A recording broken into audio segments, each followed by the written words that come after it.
હવે વિચારો કે તમે કોઈની સાથે વાત કરી રહ્યા છો અને તેના મોઢામાંથી વાસ એટલે કે દુર્ગંધ આવતી હોય તો હવે કેટલું વિચિત્ર લાગે ને એ વસ્તુ. તમે વ્યક્તિને કહી બી ના શકો કે તેના મોઢામાંથી વાસ આવી રહી છે, અને બીજી વખત તમને એ વ્યક્તિ સાથે વાત કરવાની પણ ઈચ્છા ન થાય.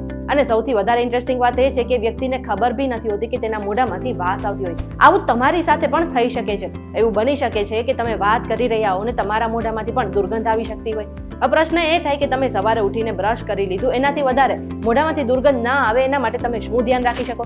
તો આ સિવાય તમે બીજા 5 ઉપાય અપનાવીને પણ આ જે મોઢામાંથી દુર્ગંધ આવે છે તેને આરામથી દૂર કરી શકો છો. અને આ માટે તમારે વધારે કશું કરવાનું પણ કામ નથી. સામાન્ય રીતે તમે જમીને અથવા તો આખા દિવસમાં થોડા નુસ્ખાઓ અજમાવીને આ જે દુર્ગંધ છે તેને દૂર કરી શકો છો. હવે જો તમારી આસપાસ પણ કોઈ વ્યક્તિના મોઢામાંથી વાસ આવતી હોય તો તેને આ વિડીયો શેર કરીને આ નુસ્ખા વિશે પણ જણાવી દેજો. તમે આવી ગયા છો VTV ડિજિટલ પર અને મારું નામ છે મેઘા. હવે આ નુસ્ખાઓ વિશે જાણતા પહેલા એક કામ કરો કે પ્લે સ્ટોર પર જઈને તમે અમારી એપ્લિકેશન ડાઉનલોડ કરી લો.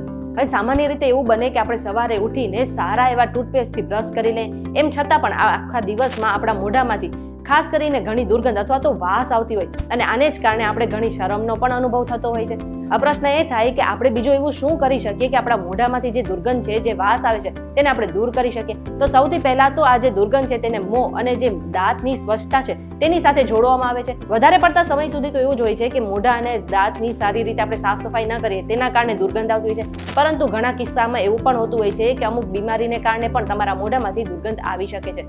જો કે મોં અને દાંતની સારી રીતે એવી સાફ કરીને ટૂથપેસ્ટ સારું યુઝ કરીને પણ જો તમારા મોઢામાંથી વાસ આવી રહી હોય ને તો તમે ઘરમાં પડેલી અમુક વસ્તુને અજમાવીને આ 5 ઘરેલું નુસ્ખા અજમાવીને આ જે મોઢામાંથી વાસ આવે છે ને તેને તુરંત જ દૂર કરી શકો છો. અને આ 5 નુસ્ખામાંથી સૌથી પહેલું છે વરિયાળી. આ જે વરિયાળી છે તેની અંદર ઘણા એન્ટીબેક્ટેરિયલ ગુણધર્મો રહેલા હોય છે, અને આને જ કારણે તમારા મોઢામાંથી જે દુર્ગંધ આવે છે ને એ પણ તુરંત જ દૂર થઈ જાય છે. એટલા માટે તમારે આખા દિવસમાં ઓછામાં ઓછા 3 થી 4 વખત જે વરિયાળી છે તે ખાવી જોઈએ. અને જો તમને વરિયાળી ન ભાવતી હોય તો તમે વરિયાળીની ચા બનાવીને પણ પી શકો છો, અને કાચી વરિયાળી પણ ખાઈ શકો છો, અને તેને શેકીને પણ ખાઈ શકો છો. અને ખાસ ધ્યાન રાખો કે જમ્યા બાદ તમારે વરિયાળીનું થોડું સેવન કરી લેવું જોઈએ, અને આને જ કારણે તમારા મોઢામાંથી જે દુર્ગંધ આવતી હોય છે ને એ તુરંત જ દૂર થઈ જશે.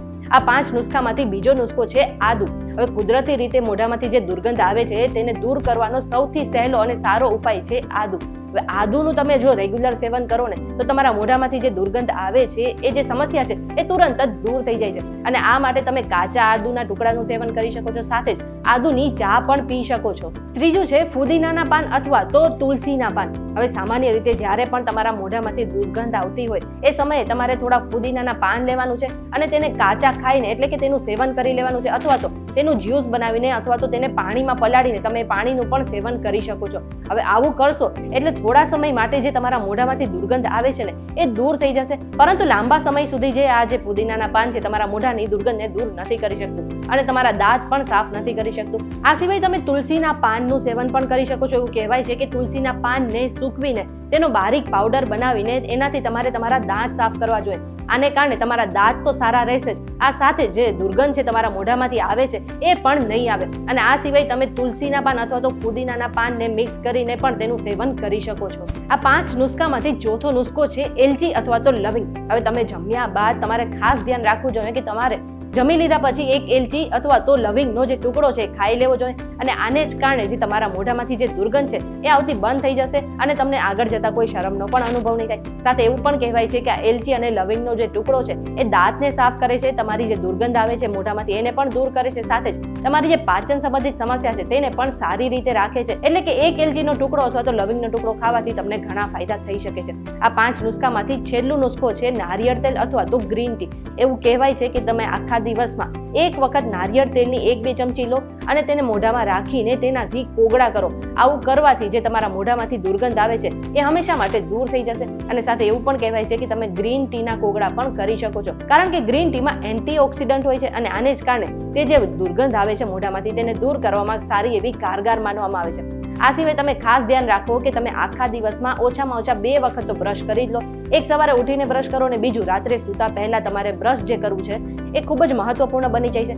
અને આ સાથે તમારી જે જીભ છે તેને પણ તમારે સારી રીતે સાફ રાખવી જોઈએ અને પૂરતા પ્રમાણમાં તમારે આખા દિવસમાં પાણી પણ પીવું જોઈએ. અને ખાસ ધ્યાન રાખો કે જો તમને કોઈ દારૂ પીવાની આદત હોય છે અથવા તો ધૂમ્રપાન કરવાની આદત હોય છે તો તેના કારણે પણ તમારા મોઢામાંથી દુર્ગંધ આવી શકે છે. એટલા માટે આ જે આદતો છે આજે જ છોડી દો. આ બધી જ માહિતી અમે રિસર્ચ દ્વારા એકઠી કરી છે અને કોઈ પણ સ્વાસ્થ્ય સંબંધિત સલાહ માટે તમારે ડોક્ટર પાસે ચોક્કસથી જવું જોઈએ. આ વિડીયો તમને કેવો લાગ્યો અમને કમેન્ટ કરીને જરૂરથી જણાવી દેજો અને આવા જ વિડીયોઝ જોવા માટે અમારી ચેનલ સાથે જોડાયેલા રહેજો.